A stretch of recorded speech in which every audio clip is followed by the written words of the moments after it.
God's moral law given to Moses. The people of the world all still behaved in ungodly ways even after the global flood. But God had a special people called the Israelites. God sent them to live in Egypt for 400 years, about 3,600 years ago, because of a regional famine. But the Egyptians treated them badly and oppressed them. Then God appeared to Moses on Mount Sinai in Arabia in a burning bush. Moses was an Israelite who previously fled for his life because he had murdered an Egyptian. After having wandered in the desert of Arabia for 40 years, God appeared to him. God told Moses to bring Israel out of Egypt to that mountain to serve him as his own people. Moses reluctantly obeyed God, and through miraculous signs and wonders, God delivered the nation of Israel from the Egyptians. The Israelites were about 2 million strong at that time.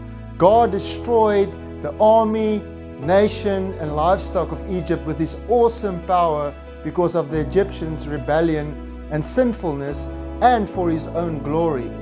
God demonstrated through miraculous wonders that the gods the Egyptians served were mere nothingness.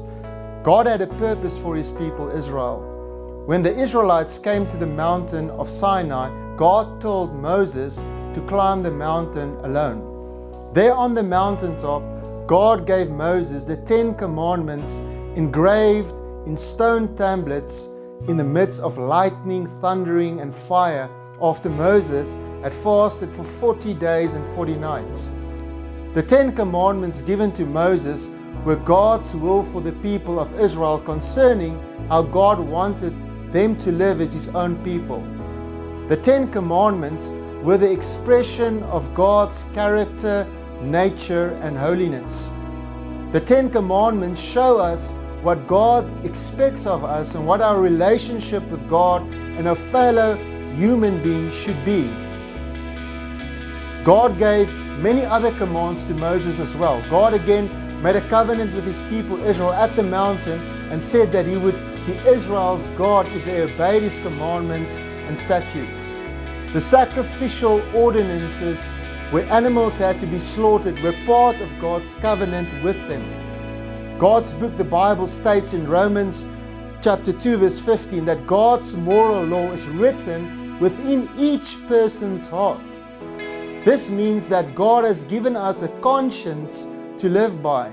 This conscience or knowledge of the divine is within us.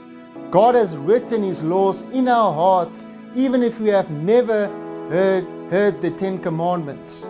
The 10 commandments are: you shall have no other gods before me. You shall not make any idol, nor bow down or worship any god besides me. You shall not take the name of the Lord your God in vain. You shall keep the Sabbath holy.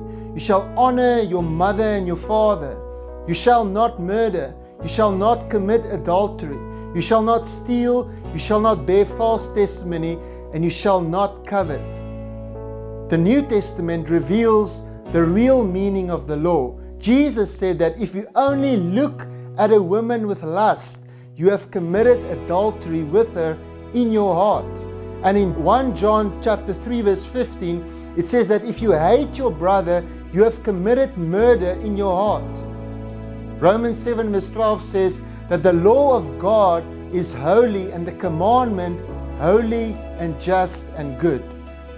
Romans 3 verse 19 and 20 states that the law shows us that the whole world is guilty before a holy God and that through the law comes the knowledge of sin.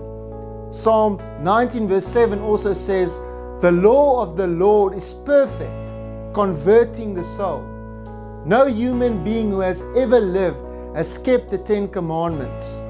The law shows us we are guilty before God and that we deserve God's punishment and judgment.